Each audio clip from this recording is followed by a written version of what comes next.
Magandang araw po sa ating lahat. At ito po muli ang inyong lingkod, ang munting tinig ng ordinaryong Filipino. Kamusta po kayo? Kung kayo po ay bago sa ating channel, huwag naman sana ninyong kalimutan mag-share, like at saka subscribe. And please, don't forget to click the notification bell para lagi kayong updated every time na mag-upload ako ng mga videos at magla-live stream. Ngayong gabi, pag-usapan po natin mga kamunting tinig itong kontrobersya na kinakasangkutan ng anak ni Rodrigo Roa Duterte na nakakulong doon sa Dahig sa International Criminal Court sa kasong crime against humanity at ginagawang santo ng mga maka-Duterte, no? Pag-usapan natin at saka itong congressman na to ay si Pulong Duterte na nagulat ako dahil sa pag-stroll ko sa social media, marami palang mga galit na mga taga Davao sapagkat ang tawag nila kay Pulong ay si Kong Iyot. Ang sagwa pakinggan, di ba? Hindi maganda. Pero gusto ko tong sabihin dahil yan po ang pananaw ng taong bayan sa kanya. At nag-ugat ito dahil po sa kumalat na videos, okay, ng isang lalaki na nanggigigil para suntukin or what we call disaksakin itong di umano'y nagbebenta ng putay. In a layman's term, bugaw.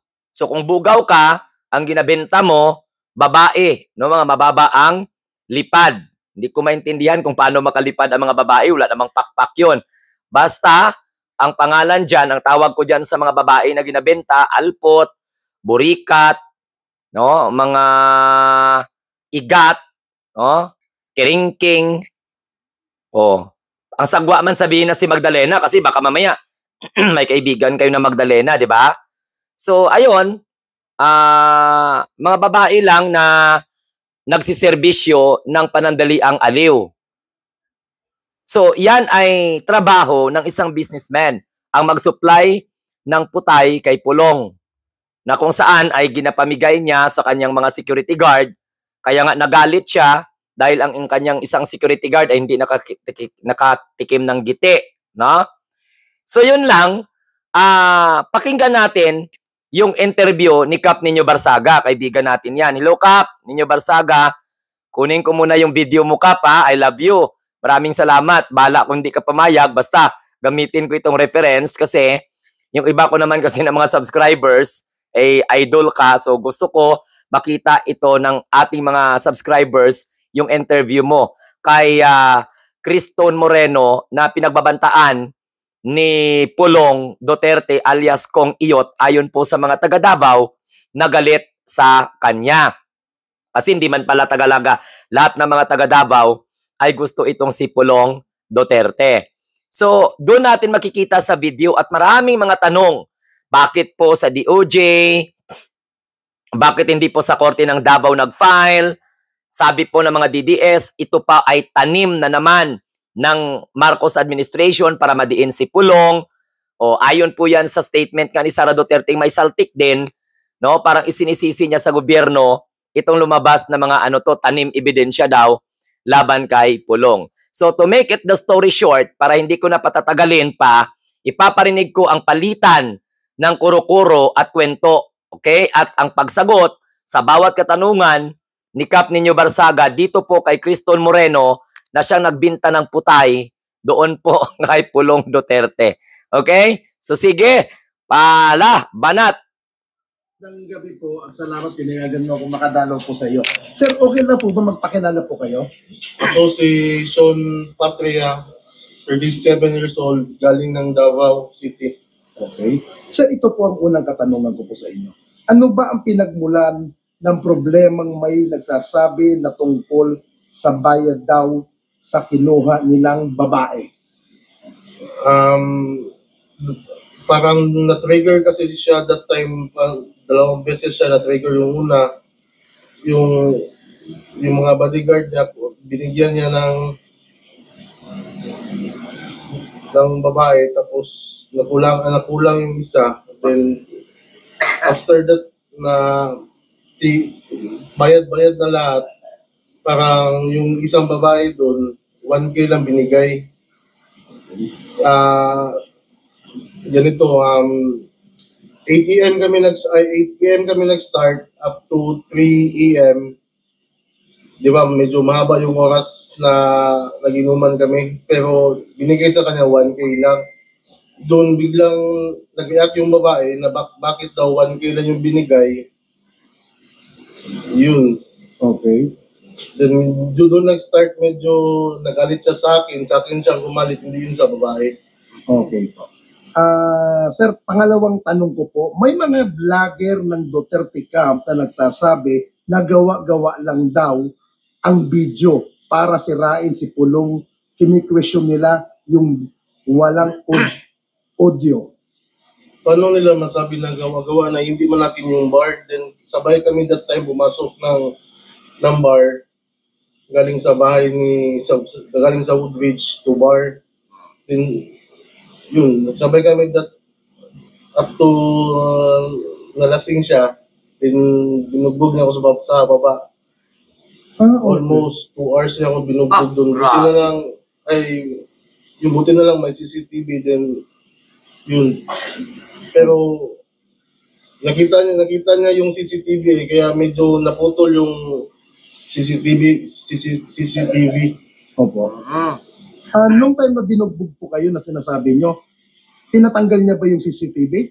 Nung nasa baba na kami, yung parang napansin niya na may CCTV, yun pina-off niya. Opo. Pero after that, 2 hours niya ako binugbog eh. Opo. Paano po kumalat? Sino pong naglabas po nun? Yun nga yung hindi ko na alam eh. Okay po. Ipong katanungan, sabi mo, ikaw ay isang bugaw. Gaano kadalas umorder ng mga babae si Pulong at kung may requirement ba siya sa isang babae na ino-order? Ano po yun? Sabi mo, ikaw ay isang bugaw. Oo. Gaano kadalas umorder ng mga babae si Pulong? At kung may requirement ba siya sa isang babae at na ino-order? Paminsan lang naman na 4 times pa siya kumuha sa akin kapag tumawag lang yung business partner niya, dun ko lang siya makikita at makakausap, then mabibigyan. Okay. Ibig sabihin mo si Pulong, sa kanya lang ba ang babaeng yun? Or meron pa siyang pinagbibigyan na iba o pang regalo? That time, sa kanya isa, then the rest sa bodyguard niya. Pero yung sa iba-iba, yung iba, I mean yung ibang scene namin, mga kaibigan lang yan, mga Chinese, ganon. Ibig sabihin, boss, pag may mga Chinese, binibigyan niya ng babae na nanggagaling din sa inyo. Parang ganon. Opo. Ulitin ko sa rin yung isang katanong. Ano ang mga requirement sa babae? Wala naman, basta lang yung bago, then hindi nila kilala, then yung hindi magulo. Bago. O yung bago, then hindi magulo. Okay, thank you, sir. Pero por na tanong ko, sir, bakit hindi sa Davao Police isinampa ang reklamo? Bakit sa DOJ? Kasi, di ba, alam naman natin lahat na yung Davao, hawak, hindi naman sa hawak, sa kanila yung then that time, hopeless ako eh, so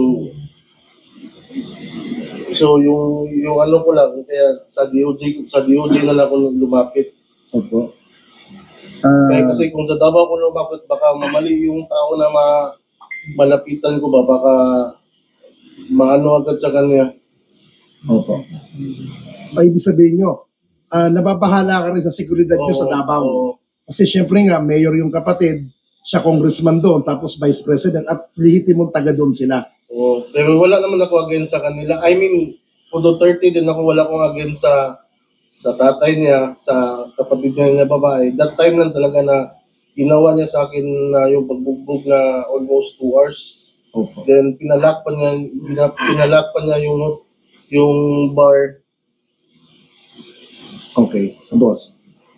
Bakit ngayon lang daw inilabas yung video ngayong February pa nangyari? Kaya sinasabi ng Duterte Camp na pamumulitika lang daw dahil itinaon bago mag-eleksyon. Yung nga sinabi ko kanina, di ba, na kahit kayo nasa posisyon ko, ma-hopeless pa talaga kayo, di ba? Na hindi nyo basta-basta na ano yung ano, kahit kayo that time, mangyari sa inyo yun, di ba, na mag-isip muna man talaga kayo. Opo. Sir, linawin ko po anong taon po ito nangyari, itong sinasabing February pa? This year lang po, noong February 22, kami nagkita. 22. February 22. kami, then till 23 sa 3M. Anong year po ito? Ngayon lang. 2025. Ngayon lang almost 3 months lang Okay. Sa loob ng 3 months, sir, saan po kayo nag-stay? Sa bahay lang, then parang every time na maglabas ako, parang may threat eh. May nagkatempo sa inyo na takutin kayo, i-text kayo? Wala naman, kasi makapil ko lang. Okay. Kaya yun, medyo nag-decide na ako na Okay po. Katanungan ko, sir, sabi ni Pulo, ipapa-authenticate pa daw nila yung video, duda ata siya na siya kung nasa video. Ano ang masasabi niyo po dito? Wala tayong magawa kung yan lang sabihin niya, pero tingnan nyo naman yung video, di ba, na siya talaga. Kahit tingnan pa natin yung CCTV sa labas, yung pagsabay namin pumasok, pati paglabas niya, alam naman. Opo. Ayan, mga kamunting tinig. Diyos ko, Santissima Trinidad. Sorry ha sa terminology ko nga putay, or bilat, or tinggil. Kasi yun naman talaga nang dapat. Alangan naman na sasabihin ko, nag-order si Pulong Duterte ng tilapia dyan sa Bugaw. Sobra namang malangsa yun. Alang sabihin ko, tarok, bangos, o isda sa bato ang in-order niya sa Bugaw. Aba, naturalmente, babae talaga. Tsaka ang kapital ng babae yun, putay. So ngayon, ito, natawa naman ako sa tanong ni Cap na kung ano yung requirements. Parang kung sa tabi ako ni Cap, sagutin ko sana na may ipin-ipin ba? Yung nakapustiso. Yung hindi nakapustiso ang ipin. Ganon. Pero kidding aside, mga kamunting tinig, yan po talaga ay what we call this, yan po ang isa sa mga dahilan kung bakit kinikriticize ngayon si Pulong Duterte at binansagang kong iyot. Grabe no, ipa-authenticate pa yung video. Ang linaw-linaw. Ang klaro-klaro. Pa-authenticate mo pa. Ayan, klaro na ha. At good job kay Criston Moreno. At ipinaliwanag niya sa atin sa pamamagitan po ng pakikipagpanayam ni Cap Nino Barsaga sa kanyang YouTube channel kung ano yung mga dahilan at bakit nais siyang saksakin ni Davao City Congressman Pulong Duterte na binansagan din ng mga taga Davao na Congressman Iyot. Kaya pala biglang hinaharas ang aming pamilya, pumunta ng dahig. Yun pala kay may mga ganyan. So kayo po, mga kamunting tinig, ang maghusga, kayo po ang mag-aanalisa kung sino po ang inyong paniniwalaan. Kung kayo po ay naniniwala dito kay Criston Moreno o naniniwala po kayo kay Pulong Duterte, inosente si Pulong Duterte, pero napakabobo naman ng mga DDS vloggers sabihin na hindi si Pulong yun, isinabi na nga na matagal na yan. Diba? So ibig sabihin, siya yun. Sinabi na nga ni Pulong Duterte na matagal na yan. So ibig sabihin, alam niya ang nangyari. Kinasasangkutan niya. Bakit sa DOJ? Dahil nangangamba naman na baka sa maling tao papunta yung kaso na ipafile. Kaya tama naman yung sinabi po ni Criston Moreno doon na diniretso na po sa Department of Justice. Wala namang pinagkaiba yun eh. Department of Justice or whatsoever, kasi si Pulong is incumbent public officials. Malaking tao din, malaking isda din to.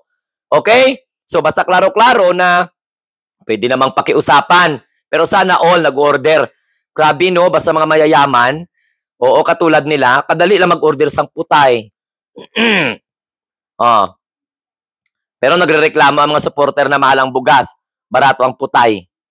Okay? So ito po muli ang inyong munting tinig ng ordinaryong Pilipino nagsasabing, tayo po ay mga bagong Pilipino sa bagong Pilipinas. Don't forget to click the notification bell para lagi tayong updated at manonotify. And please don't forget to share, like, and subscribe. Mabuhay po tayong lahat. Adios.